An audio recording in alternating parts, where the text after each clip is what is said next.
Құрметті ата-аналар, бүгінгі аналар мейрамы құтты болсын. Аналар мерекесімен құттықтаймыз. Ал ұстаздар шәкірт тәрбиелеуден жалықпаңыздар.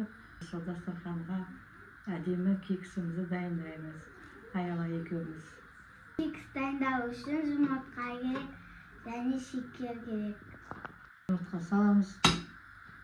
Жұмыртқамызды салып аламыз. Қазір кексімізге әдемі күшті кекс шығады.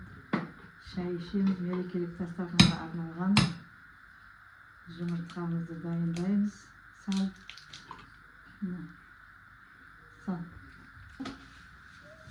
Әдейі құралмен араластырамыз. Солай ма? Солай ма? Иә.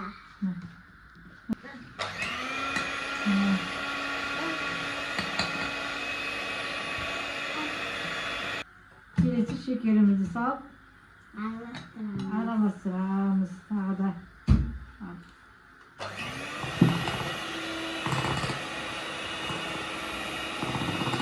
Енді шекерімізді әлден араластырамыз. Сары майымызды қоямыз. Тағы араластырамыз. Жұмыртқамыз салдық, шекерімізді салдық, сары майымызды құйдық, мұны әбден араластырдық. Бұған ұн саламыз. Ұнға мындай әдейі порошогымызды салып,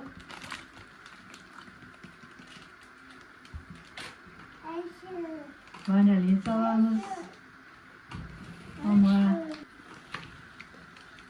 енді оны дайындап алған ұнымызды үткіштен өткізіп саламыз.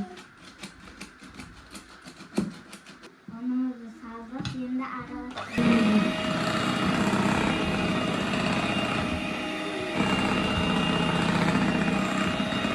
Ұнымызды араластырып болдық, енді ыдыстарға саламыз. Кексімізді әдейі арналған ұнның үстіне салып жатырмыз. Көп емес, аз емес, бір қалыпты болу керек. Кексімізді ыдыстарға салып болдық, енді ыстық пешке салып пісіріп аламыз.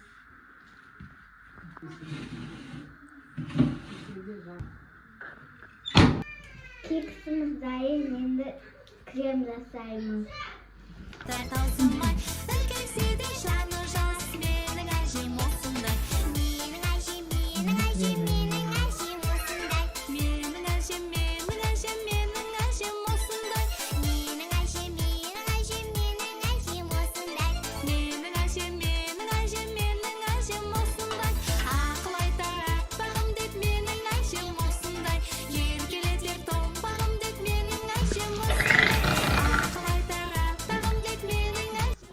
Kremimiz dayın, енді кексіміздің бетін әсем дейміз.